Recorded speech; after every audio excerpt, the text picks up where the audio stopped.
Hello people, I'm Beldon Huang, an undergraduate student of Media and Culture at Lancaster University. Welcome back to my channel. Talking about Martin Seligman, the psychologist who came up with the notion of the happiness psychology, which I explained in one of my previous videos, the psychologist we're going to introduce today is also one of the key researchers in Seligman's research, Dan Gilbert.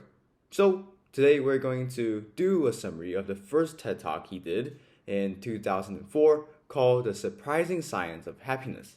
Let's go. To begin with, over the last 2 billion years, the brain of our human ancestors has nearly tripled in mass. And along with that is our gain of the prefrontal cortex, with its primary function to simulate events that haven't even occurred yet.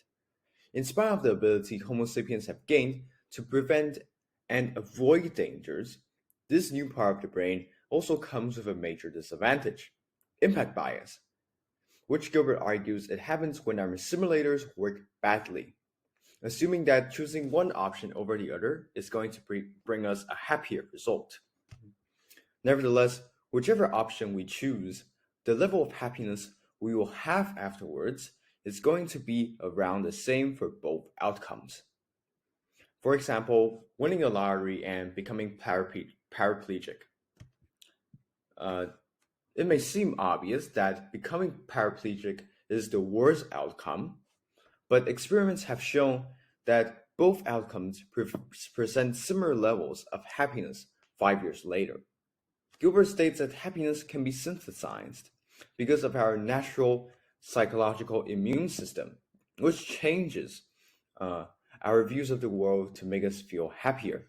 Also, due to this psychological protective system we have, the intensity and duration of emotions followed by an event are often significantly less than people think. However, based on the societal norm of happiness, which claims that happiness can only be found, not created, a lot of us may disagree with Gilbert's arguments. Albeit Gilbert says, no, that is not the right no, that is not the right response. Natural happiness, what we get when we get what we wanted, and synthetic happiness, what we create when we don't get what we wanted, are just about the same as each other. One is not superior or better than the other. One of the factors that create synthetic happiness Gilbert mentioned is when the option we choose is unchangeable, and people actually like the option they chose more than the others or more than they initially thought. Such reaction is illustrated through the Monet picture experiment he did at Harvard. When the option is unchangeable, students were far more pleased with the pictures they chose 5 days after the experiment than uh, than they had expected, while those who decided to go for the changeable option became less satisfied and uncertain with their choices as time got closer to their changeable day. In addition to the experiment, Gilbert argues no choice may be the friend of natural happiness, but it is the enemy of synthetic happiness. Lastly, he says we should have preferences such that we could have better outcomes in life. Notwithstanding, concurrently, our fears and ambitions should be bounded.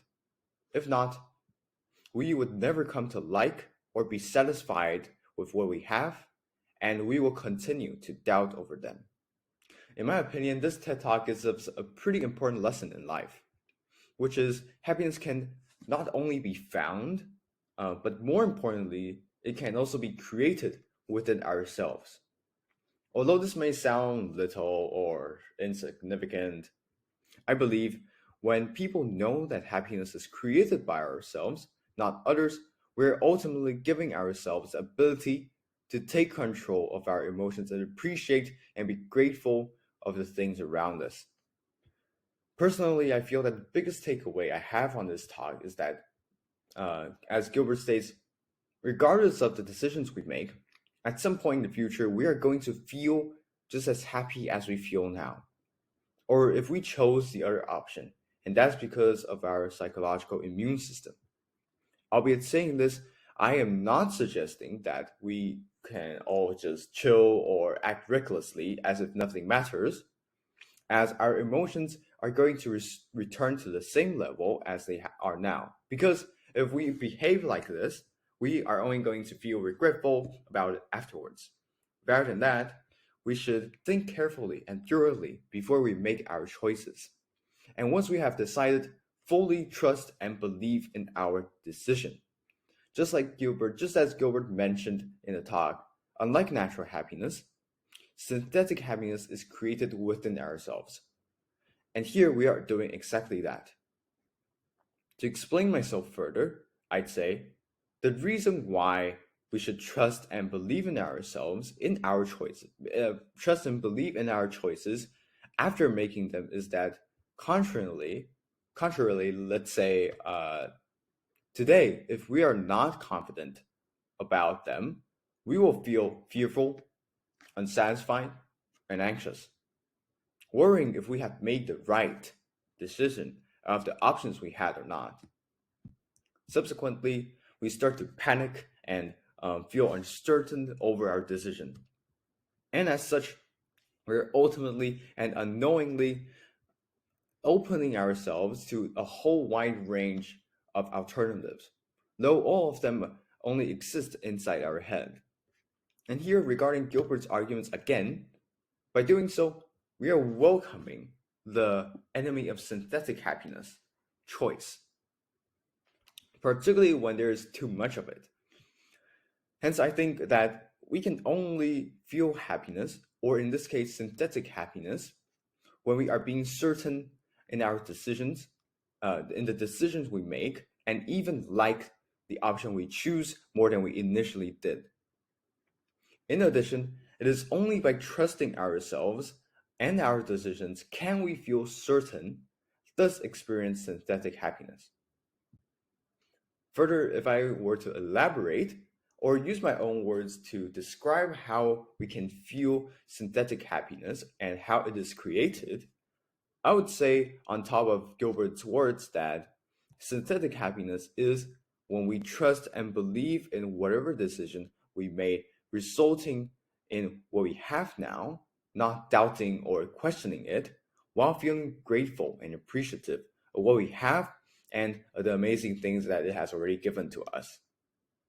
However, simultaneously, it also doesn't mean that we should only stick to what we have now, regardless of how bad it functions.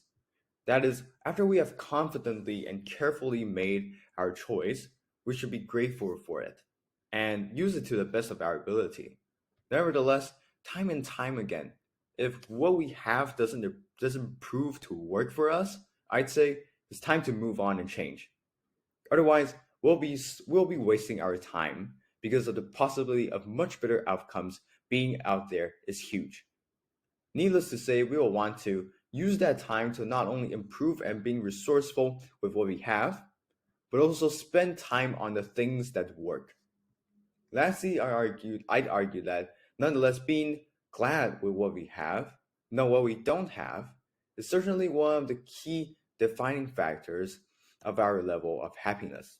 Thank you guys so much for watching this video. Please feel free to check out the video I did on Martin Seligman, the father of happiness psychology, as I call him, right there. And don't forget to like, share, comment, and subscribe to my channel. And let me know what talks you guys would like me to do down in the comment section below. And that's it for today. Thank you guys so much for watching, and I'll see you in the next video. Bye bye.